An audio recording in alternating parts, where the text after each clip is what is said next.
हर हर महादेव। भाद्रपद माह के शुक्ल पक्ष की पंचमी तिथि को ऋषि पंचमी का व्रत किया जाता है। माना जाता है इस व्रत को करने से सुख समृद्धि का घर में वासा होता है, साथ ही अखंड सौभाग्य की प्राप्ति होती है और मोक्ष की प्राप्ति के लिए यह व्रत धारण किया जाता है। इसे दोनों जन कर सकते हैं, स्त्री भी और पुरुष भी। खासकर स्त्रियों के लिए यह व्रत माना गया है। माना जाता है कि मासिक धर्म में किए गए पापों से या कोई भी गलतियां हमने की हुई होती हैं तो उनके लिए अपने जीवन काल में एक बार तो अवश्य से ही ऋषि पंचमी का व्रत धारण करना चाहिए। अब कई लोगों के मन में, कई महिलाओं के मन में यह प्रश्न भी आते हैं कि यह कौन से पाप हैं, कौन सी गलतियां हैं।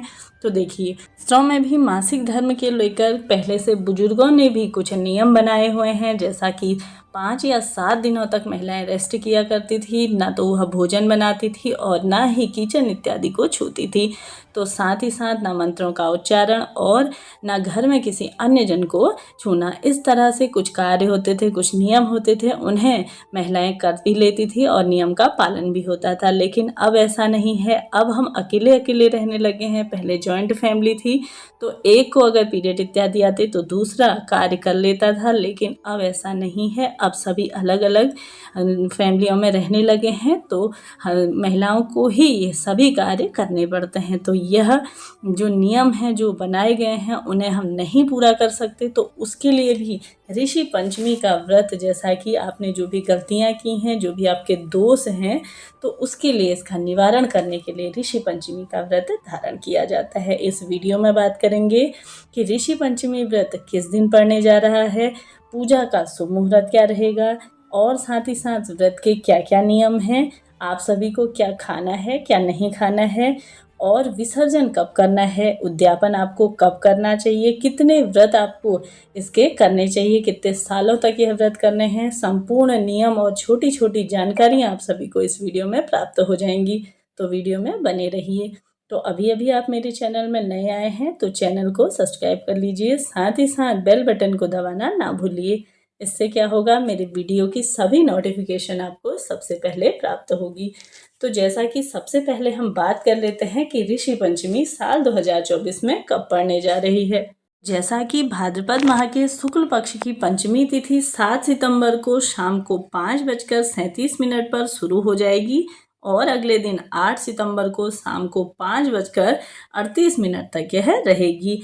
इसलिए उदया तिथि के अनुसार ऋषि पंचमी का व्रत आप सभी को 8 सितंबर के दिन धारण करना है।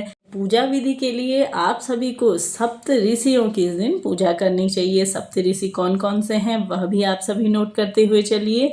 ऋषि कश्यप, ऋषि अत्रि, ऋषि भारद्वाज, ऋषि वशिष्ठ, ऋषि गौतम, ऋषि जमदग्नि और ऋषि विश्वामित्र जी की इस दिन पूजा की जाती है। और सप्त ऋषियों के साथ माता अरुंधति की इस दिन पूजा की जाती है, जो कि वशिष्ठ ऋषि की पत्नी थी। तो इन सभी का आप सभी को इस दिन पूजा करना है।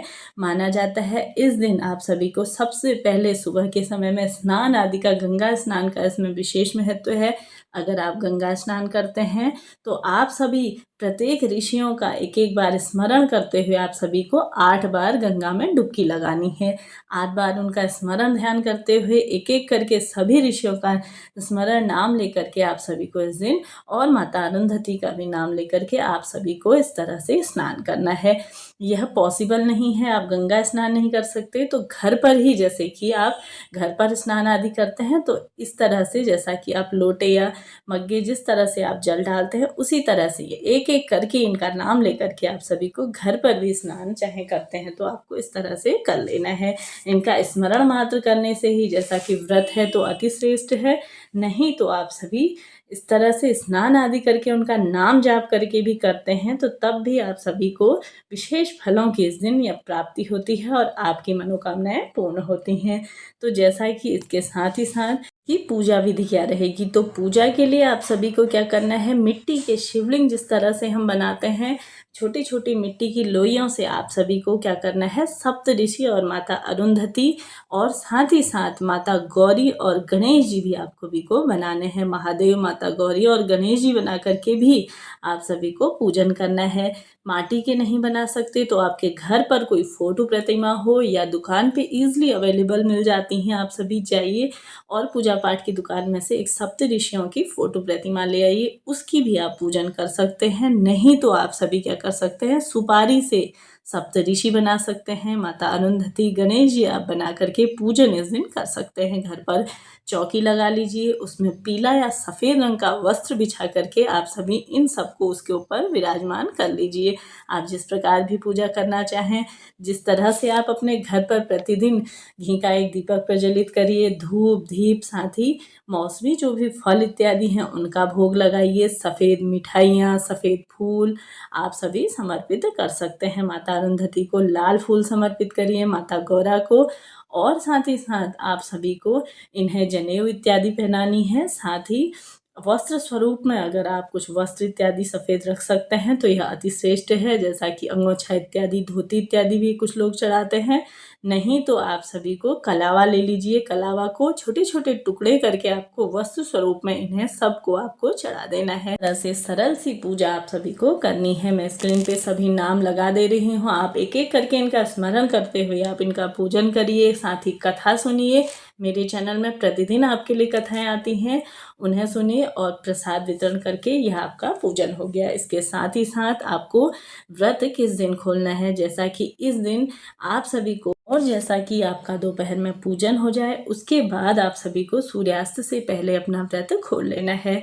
खोलने के बाद आप सभी जो भी भोग स्वरूप लगाए हैं उसे सर्वप्रथम आप लीजिए और प्रसाद रूप में ग्रहण करने के बाद अपना व्रत खोलिए। इस दिन अन्न नहीं खाना चाहिए, फलाहार ही आप यह व्रत रख सकते हैं, जूस पी सकते हैं, आप चाय इत्यादि ले सकते हैं और साथ ही साथ दूध इत्यादि आप ग्रहण कर सकते हैं। और अब जो सामग्री आपने आज रखी हुई है, जो चढ़ाई हुई है, फूल इत्यादि जो भी आपने गणेश जी महाराज और सप्त ऋषियों की फोटो प्रतिमा लगाई है, उन सबको आप सभी को विसर्जन कब करना है। देखिए, शाम के समय में आपको विसर्जन नहीं करना है, तो अगले दिन सुबह आप उठिए, स्नान आदि करने के बाद इनका पूजन करिए और उसके बाद आप सभी को इनका विसर्जन करना है। जैसा कि पवित्र नदी, तालाब इत्यादि आसपास हैं तो उसमें आप जल प्रवाहित कर सकते हैं। नहीं तो आप सभी कोई गड्ढा इत्यादि खोद के उसमें आप दबा सकते हैं, ताकि पैर इत्यादि में यह फूल जो भी सामग्री आपने चढ़ाई है वह नहीं पड़नी चाहिए। नहीं तो किसी पवित्र वृक्ष के फल के, जो भी वृक्ष आपके आसपास हो, उसके नीचे आप सभी इनको रख सकते हैं। और माटी के हैं तो इन्हें आप जल में प्रवाहित कर सकते हैं। अगली वीडियो मैंने जिस पूजा विधि भी आप सभी के लिए बनाई है उसे सुनिए और अपने पूजा पाठ को सफल बनाइए। मिलते हैं नेक्स्ट वीडियो में, तब तक के लिए हर हर महादेव।